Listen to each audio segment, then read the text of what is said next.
looks like. So please join me in welcoming Dr. Kaberuka.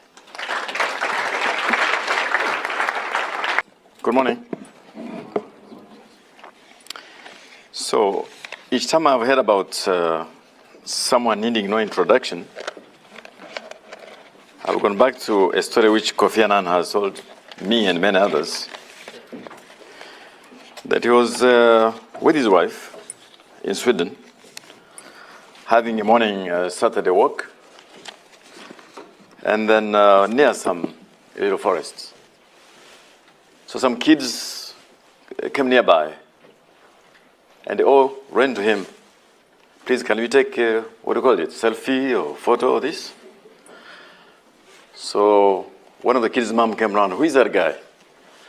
Oh, Morgan Freeman.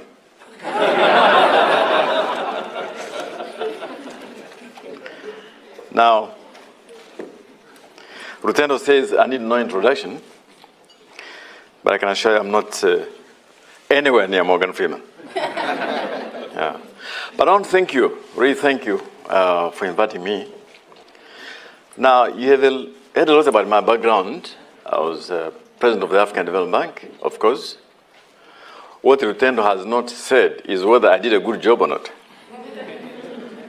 Because there's one thing being in a position of power, and it's something else being able to get results from that position. But at the end of it, that is what leadership is about. It's not about being in a position of authority. It's about what you do with the powers you have. So today, I hope to convince you that I did a great job. I can do that confidently because I don't want another job. I'll leave that to you to surmise.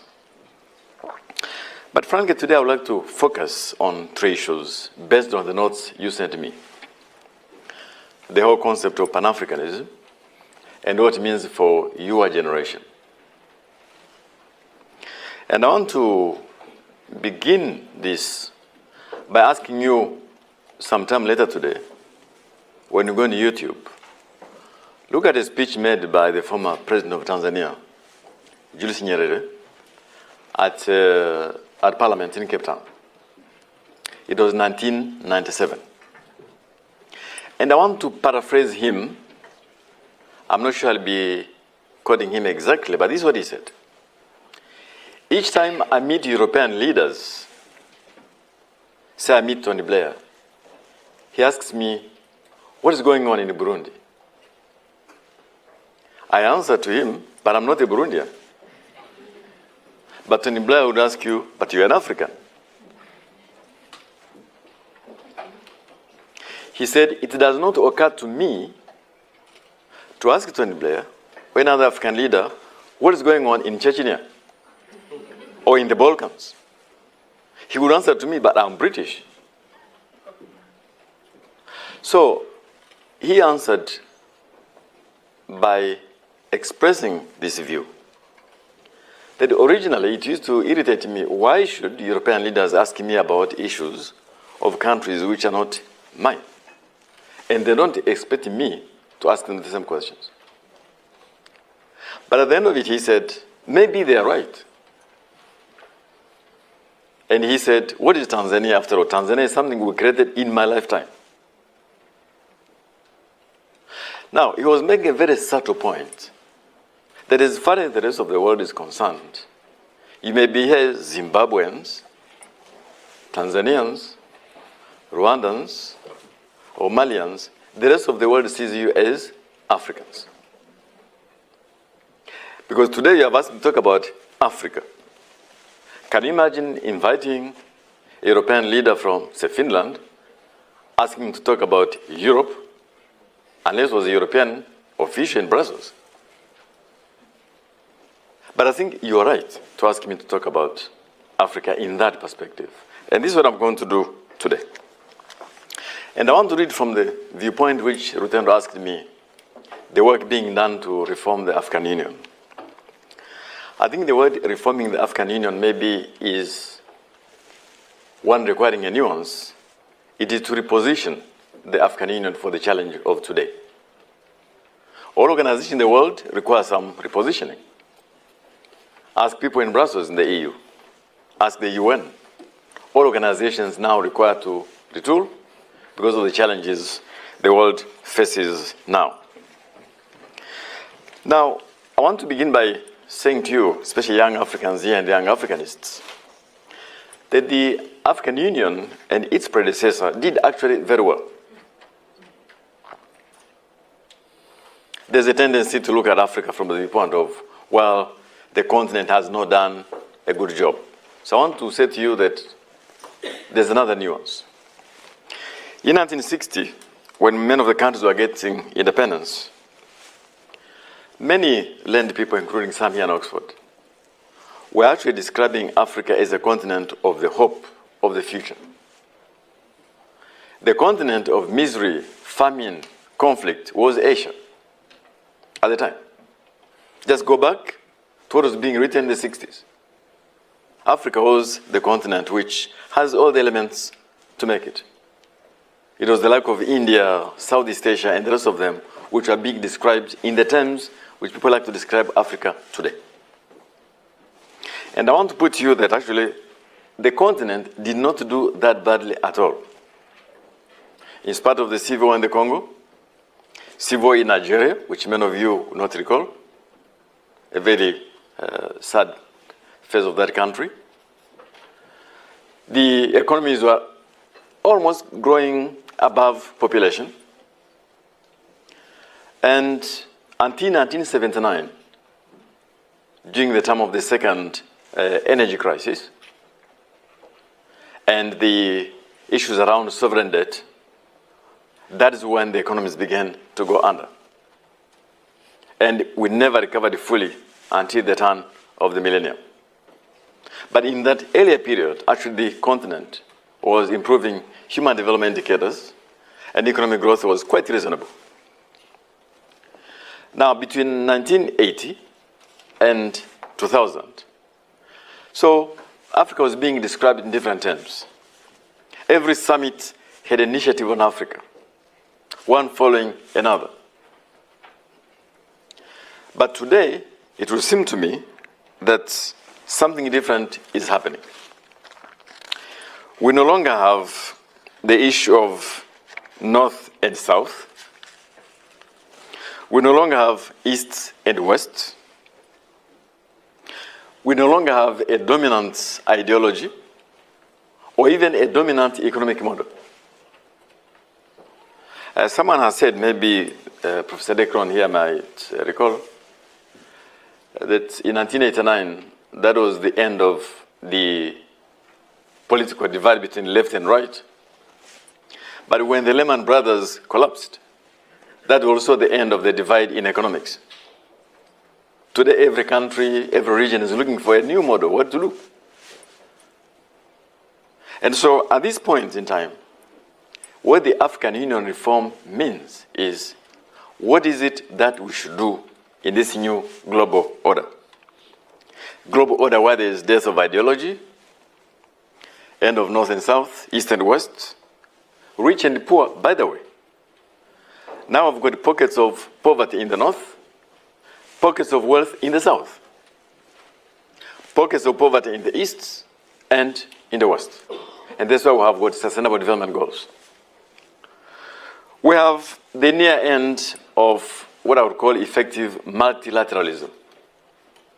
After World War II, there were institutions around the world which helped us cope with multilateral problems, from climate, terrorism, migration, epidemics, and so on. Today, those are extremely ineffective. And therefore, we're all looking for different models of handling global issues. Remember that after World War I, a large part of the globe came together and they created something called the League of Nations to try to bring about a better world. It didn't happen. By 1945, after World War II, a new system came into being. The World Bank, International Monetary Fund, the Global Agreement on Tariffs and Trade, a reformed United Nations. And this worked reasonably, at least from my perspective, until about in the mid-70s, during the first global energy crisis. And then another informal arrangement was born. It was called the G8.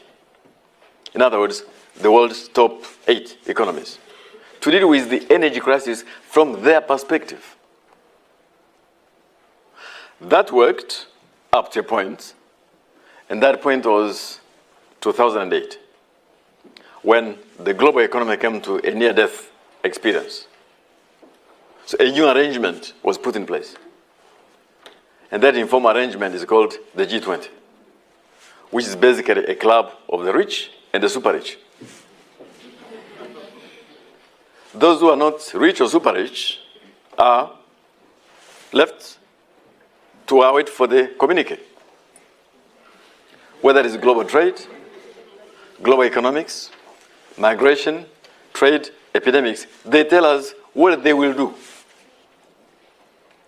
There'll be some initiative on Africa, some initiative on migration, on epidemics, on terrorism, but they are of the view they can resolve the issues of the world. I want to put to you that they cannot do so. We have to come together, all of us, to figure out how to deal with these issues.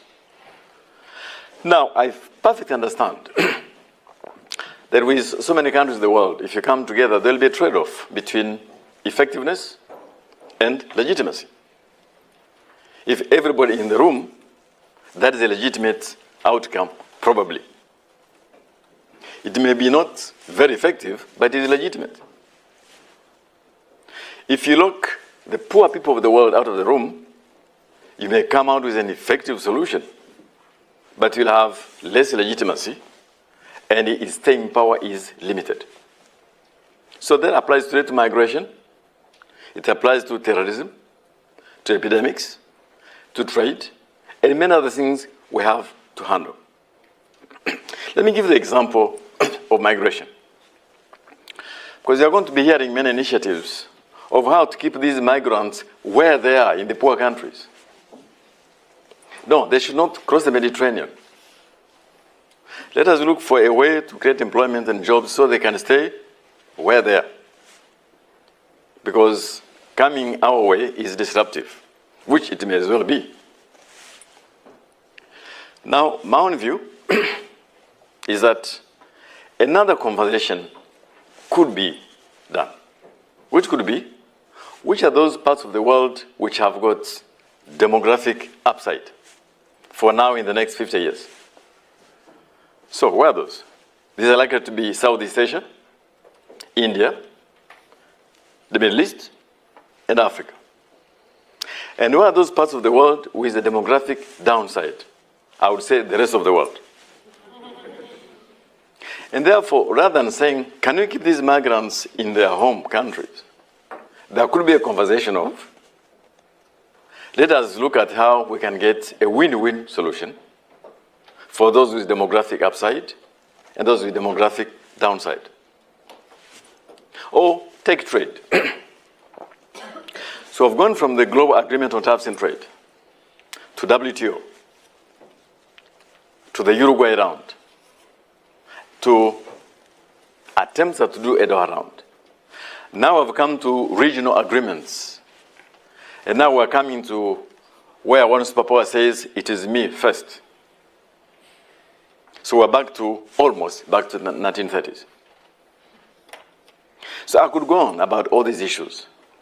So what we're trying to do in Africa, what is known as African Union reform, it is actually to try to reposition the continent of how we deal with these issues globally.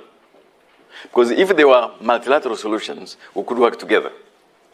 But there are no multilateral solutions, so we have to figure out how our continent can stand by its own in this new world, including, of course, how to create a dynamic regional market. Because at the end of the day, as regions like China are transitioning to new economic models, not one based on exports, but based on internal consumption, we can also develop our markets locally. And that takes a number of things which I don't have to describe today. So I want to say to you that as you talk about Pan-Africanism, please remember the following. Or rather, ask the following questions. But what does it mean for the average African, for the ordinary African in Bulawayo, in Kumasi, in Alexandria? What does it mean for them? I began by saying, or was it Rutenda was telling in the waiting room, that one thing we definitely want to resolve is the fact that while the United Nations Charter begins with a preamble, "We the people," the Charter of the African Union begins with "We the leaders." And so item number one is to connect the two. We the leaders and we the people. To make it a union of the people. That takes issues around free movement of people, around removing tariffs, non-tariffs, allowing talents to grow across the continent, allowing our difference to be managed, our diversity to be managed in a non-confrontational way. That is what is being done. It is about repositioning the continent for the challenges of today. And I'll be happy to answer questions from you. And I know Ibrahim Mayaki, who's here, can also help me to answer some of those questions. So I would like to perhaps close by saying one more thing, that in my job as president of the African Development Bank, I traveled around all the countries in Africa, except one, where I was not much welcome. I will not tell you which one it was, but I was not welcome, but I very much wanted to go there. It's amazing to see the talents. It's amazing to see the energy, the innovation of the people you meet. Because far too often Africa is described in terms which, as if there is something unique about Africa. There's none. If you're looking for risks of doing business, you'll find them in Russia, you'll find them in Latin America, in the Caribbean, everywhere. If you're looking for conflicts, oh boy, ask people in the Balkans now, Eastern Europe, in the Middle East. If you're looking at issues around governance, you find them everywhere. There's nothing specific about the African continent. These are global problems we have to handle together. But every country has to figure out what works for them. And so I'm very proud when I meet people like you, innovators like the ones I've seen here, who are trying to deal with this force of disruption, opportunities, the new technologies, because that is exactly the thing to do. And I'm happy to answer any questions you have this morning. So thank you.